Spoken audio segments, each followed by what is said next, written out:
Welcome everybody to the second episode of this probably 10 episode platformer series. In today's episode we're going to be learning how to make the camera follow the player. We're going to learn some about extensions, and we're also going to make an enemy. First off, right here we have our player. So first off, you click on the project manager button. That's a new thing for you, I know. And you click on the big create or search for new extensions button. You can find all sorts of extensions there. Now, if you search up smooth,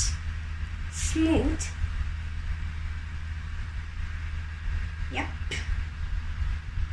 you will find the smooth camera extension.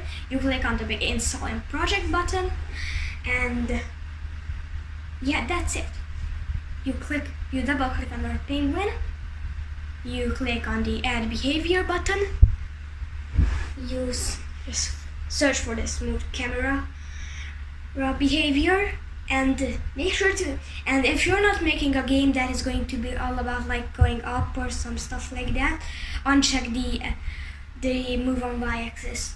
Now you go into properties. This is a thing that I forgot to tell you about. I should have tell you guys about this right at the start of the series. You just click on the change game resolution, and then click on the no change to game so no another window. I don't care about that. So now we have a player and everything is set up. Okay, so now your player moving around and the camera follows it. Nice! Just as we wanted it to be. Okay, so after we've got that, we're going to make the new enemy. You go into the graphics card pack, or whatever, you just get an enemy. You can make your enemy, and if you want, you can just create it. If you know how to, there will be a separate tutorial on that. You have to add the guy you want, and that's small, so I'm just quickly going to do the thing for it. And if it's physical, and while I'm doing this, I'm just going to tell you guys about this new thing. So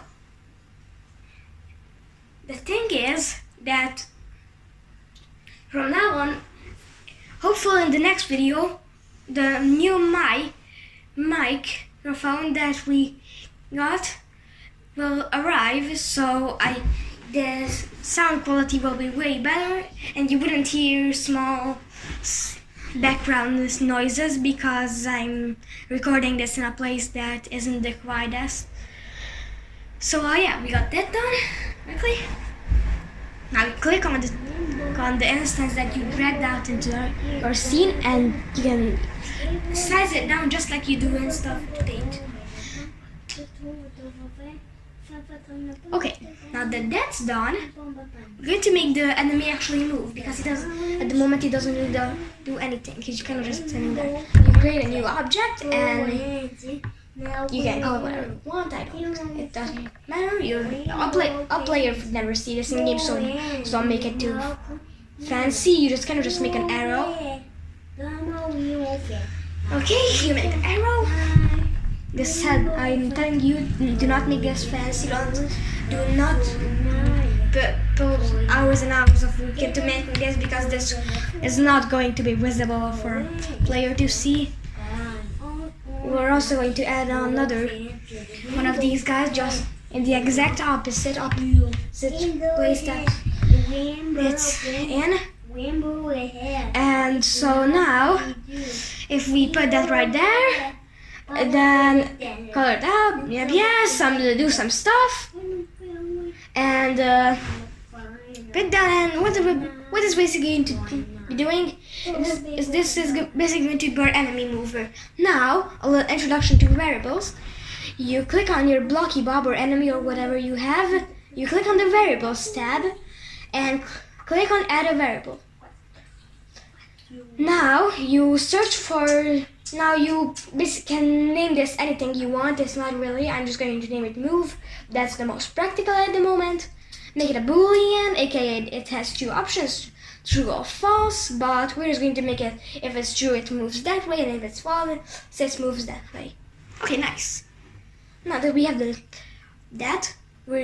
it's time to do some actual event coding. Let's get right into the eventing. We'll need about 4 of these events, or 5. I think 5. So good. So let's make it at the beginning of the scene. Our blocky Bob should get moving. Where is the add force button? Where's the add force thingy? Where can I find the add force thingy? Can't find the add force thingy. I need to find Blocky Bob's add force thingy. Oh, there is it. You click on the add force, and this basically just makes it move. Yep. So speed on x-axis. This is going to be when it goes on the ground. Now make sure you don't put it in permanent, because I'm telling you that you're making Sonic if you put it in permanent. Like speed on. You can just copy all this stuff that I did there. I usually add 1, 2, 3, and 0.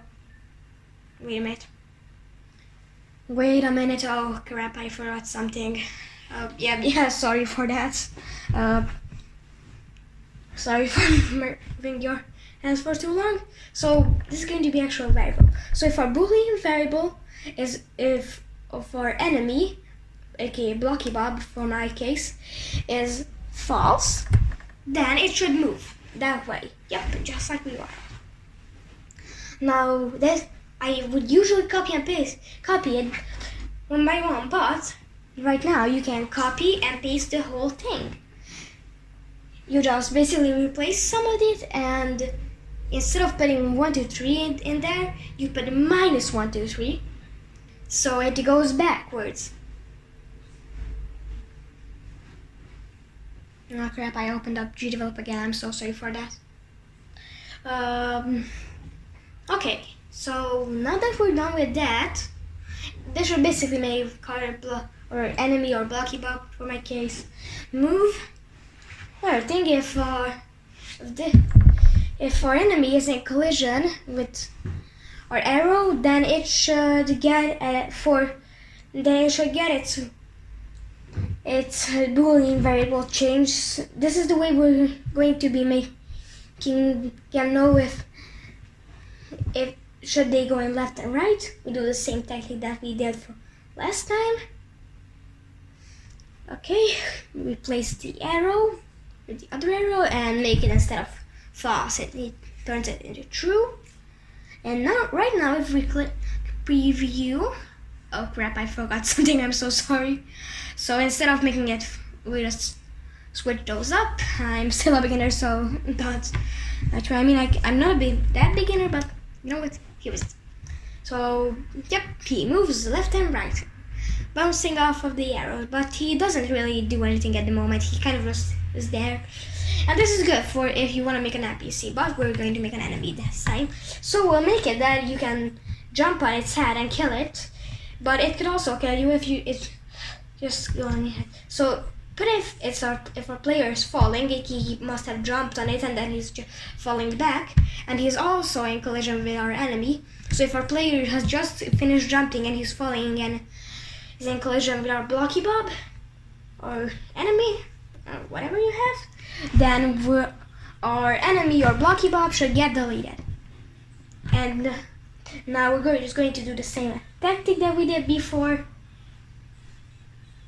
But now, if our penguin is on the floor, aka he must have just ran into it without jumping ever, or he jumped right into it, and he's also in collision with a Blocky Bob, then instead of the enemy getting deleted, our player will get deleted. Okay, so with all of that done,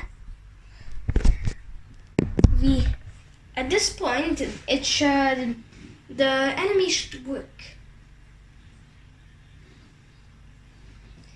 Yep, see it? We can jump on its head and it will die, but if we don't jump on its head, we will die. Let's try the next one out. I took it in my own game. Okay? So with all that done, I'm just gonna move my arrows a little bit further because those seem kind of unnatural.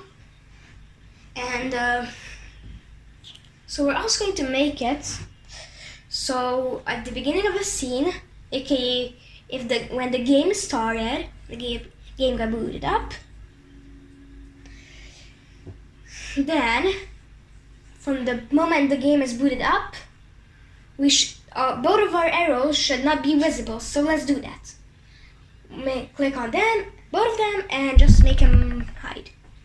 Hide our that one and hide that one. Nice.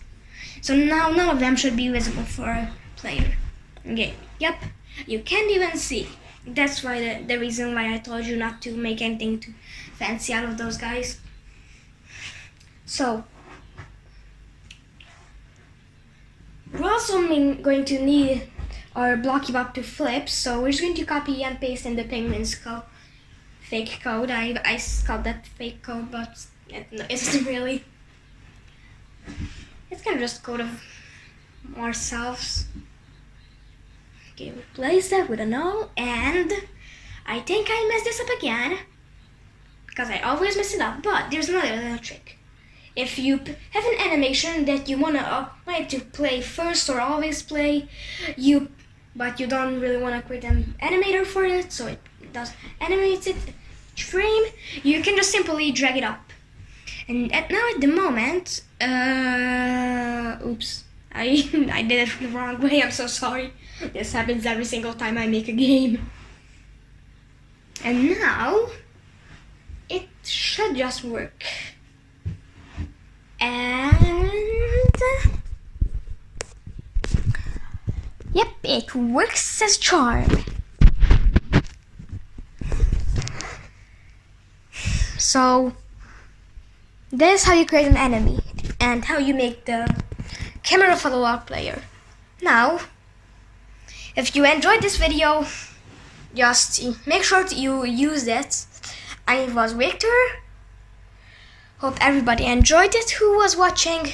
And a little side note, the reason why we made these arrows so outstanding is because we want it to be really simple to make a level. Like, we just put those guys right there and we got a whole other new enemy up and running. So